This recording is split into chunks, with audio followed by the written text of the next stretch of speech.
Olá, amados, espero que todos vocês estejam bem, né, e que se encontrem firmes na graça e na paz que nós temos em Cristo Jesus. Que a vida de vocês esteja refletindo essa luz poderosa que nós encontramos nele, que é o autor e consumador da nossa fé.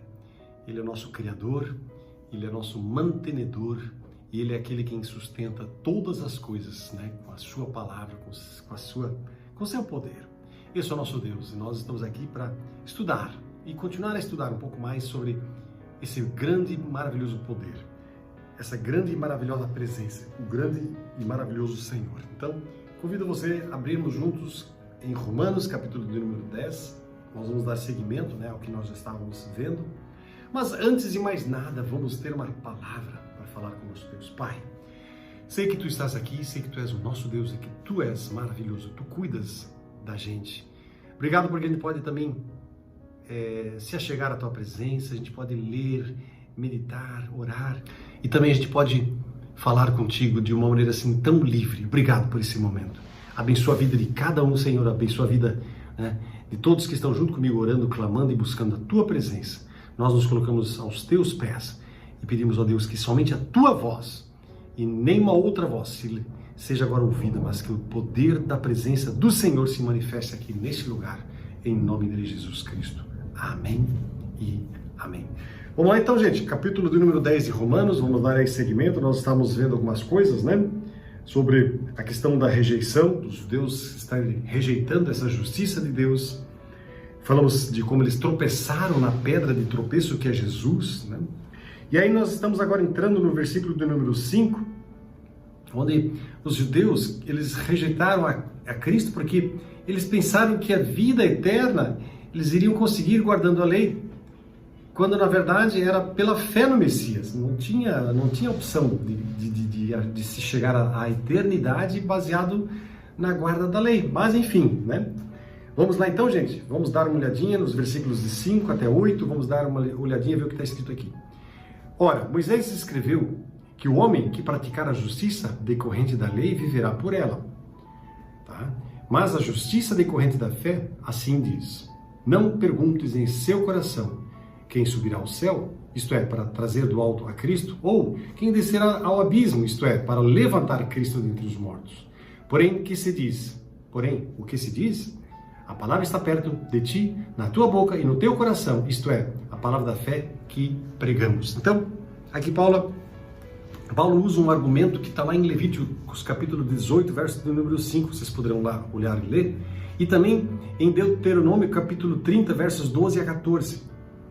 E particularmente, os teólogos têm assim, uma certa dificuldade com essa passagem aqui, né, de Romanos 10. E o que Paulo diz aqui em Romanos, no 10, 5, é que os judeus da sua época entendiam daquilo que Moisés escreveu lá em Levíticos capítulo 18, verso 5. O que Moisés quis dizer, segundo, né, Paulo, é que aqueles que praticassem o que a lei mandava haveriam de viver eternamente. Só que o conjunto das leis apontava para a fé no Messias, a salvação baseada, né, e pela fé no Messias que viria mais tarde. Mas os judeus da época de Paulo entenderam que Moisés estava prometendo vida eterna para quem guardasse a lei, ou seja, baseada no legalismo. E Paulo vai contra esse pensamento. Paulo explica que a lei, ela já apontava para a salvação, né, pela fé em Cristo Jesus. Interpretando, obviamente, Deuteronômio capítulo 30, versos 12 a 14, né, e aplicando isso para Cristo. Entende? Em resumo, né, o sentido é esse. Você não precisa da presença física de Jesus, porque Ele está acessível para você pela fé. Ou seja, pela boca você fala, né, com Ele, pelo coração você clama por Ele e entende Ele. Esse era o evangelho que Paulo estava pregando, né? E esse evangelho, ele quer deixar bem claro, ele estava em consonância, ou seja, ele fechava com o Antigo Testamento. Ele não tinha um lance de ser contraditório, não, pelo contrário. Só que justamente isso, o povo de Israel não estava enxergando, tá certo? E por isso mesmo, Paulo agora, dos versos de número 9 até o 15, ele vai colocar alguns argumentos que são implicações, assim, 3 implicações missionárias muito fortes, né? E nós, claro, temos que lembrar que Romanos, que nós estamos estudando, ele tem um forte enfoque missionário, tá? Então vamos lá. Primeiro, a salvação, ela é mediante a fé sincera e verdadeira no Cristo morto e ressurreto. Isso, obviamente, vem de um coração que crê. Está lá nos versos de número 9 e 10. Vamos então ler esse trecho para a gente poder ir e interpretar, vamos assim dizer. Lá no 9. Se com tua boca confessares Jesus como Senhor e em teu coração creres que Deus o ressuscitou dentre os mortos, serás salvo. Porque com o coração se crê para a justiça e com a boca se confessa a respeito da salvação. Né? Porquanto a Escritura diz, todo aquele que nele crê não será confundido. Versículo 12, pois não há distinção entre judeu e grego, uma vez que o mesmo é Senhor de todos, rico para com todos os que o invocam. Porque todo aquele que invocar o nome do Senhor será salvo. Como, porém, invocarão aquele em quem não creram? E como crerão naquele de quem nada ouviram? E como eles ouvirão se não há quem pregue? E como pregarão se não forem enviados? Como está escrito, quão formosos são os pés dos que anunciam coisas boas, ou em outras traduções, boas novas.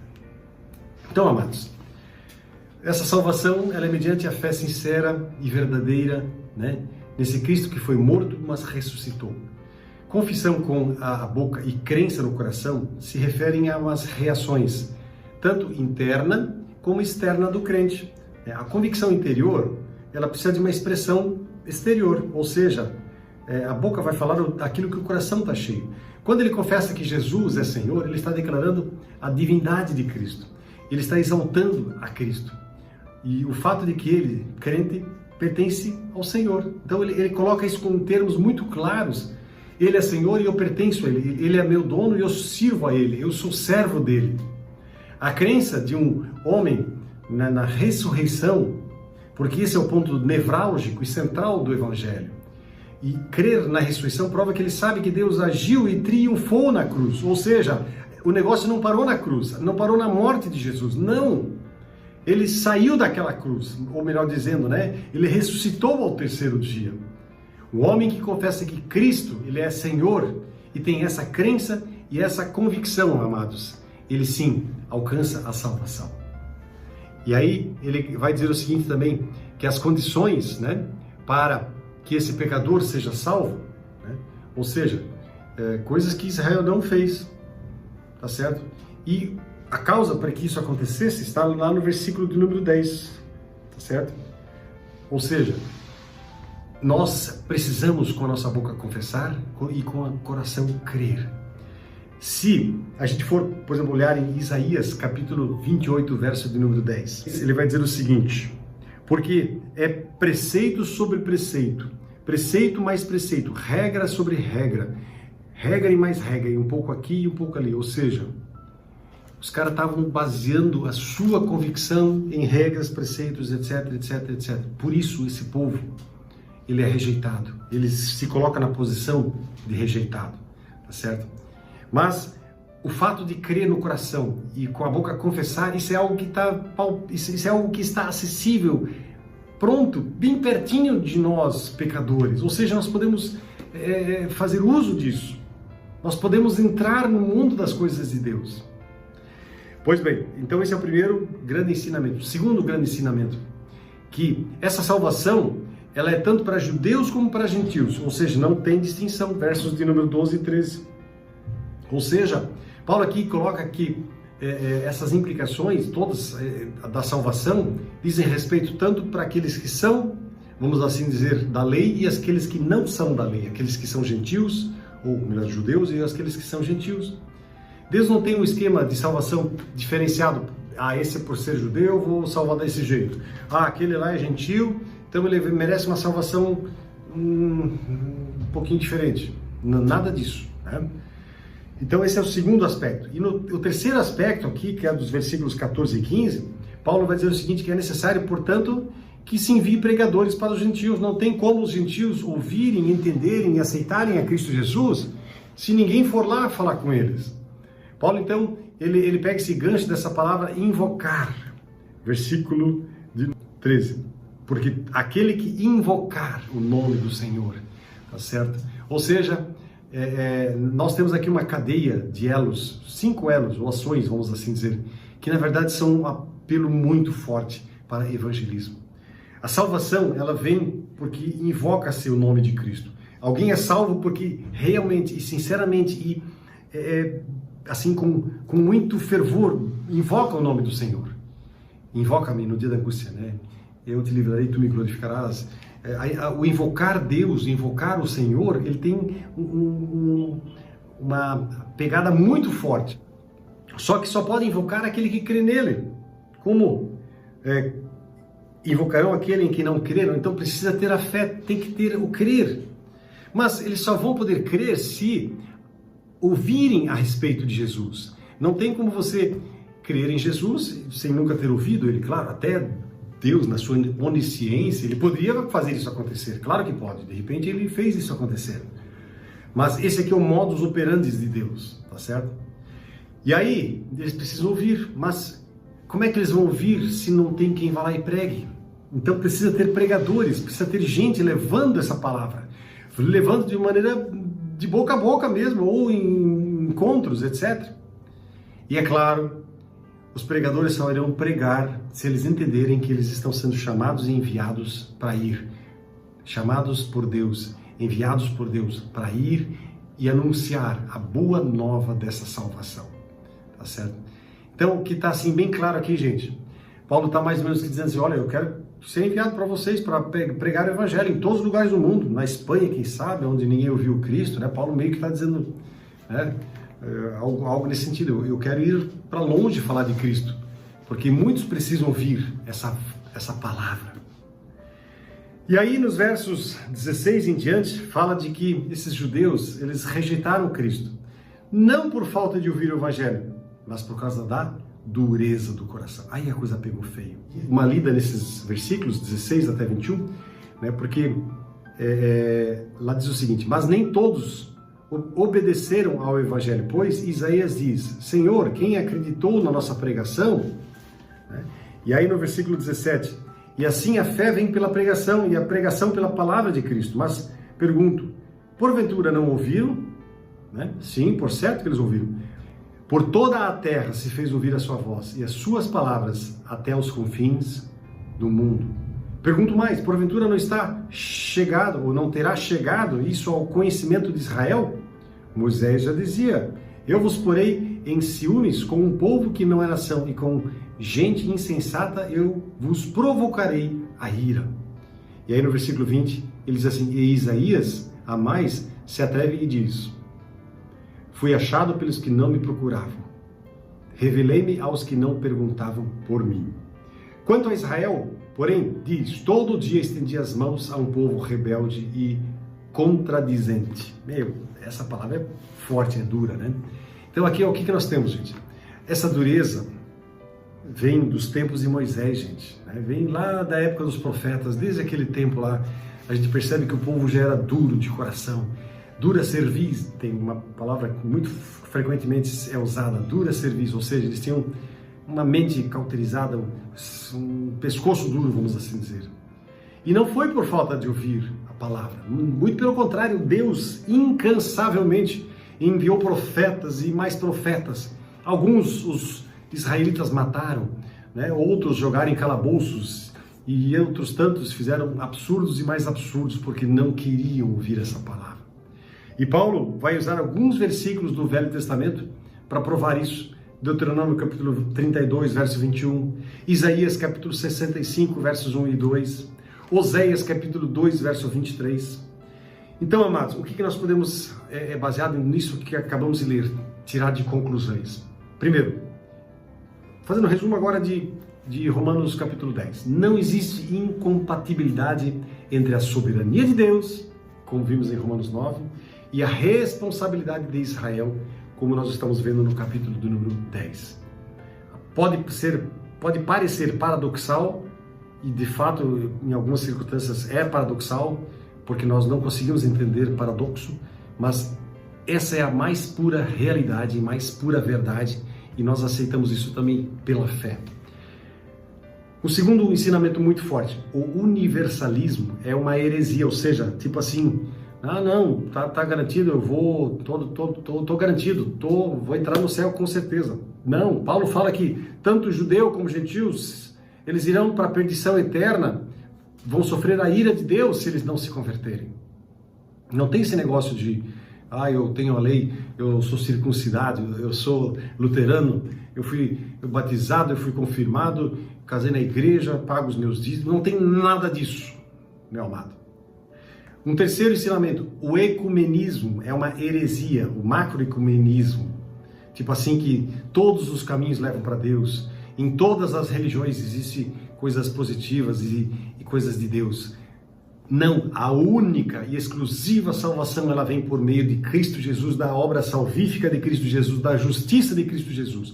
Qualquer coisa colocada a mais, nem que sejam santos ou Maria ou Exu ou qualquer outra filosofia de vida, isso tudo vai trazer condenação, porque o único caminho para Deus se chama Jesus Cristo. Um outro aspecto, importante aqui, o hipercalvinismo também é uma heresia. Por quê? Porque muitos podem dizer assim, não, mas já está tudo decidido, então eu não preciso mais pregar, eu não preciso nem me preocupar mais. Amados, isso aí é uma heresia.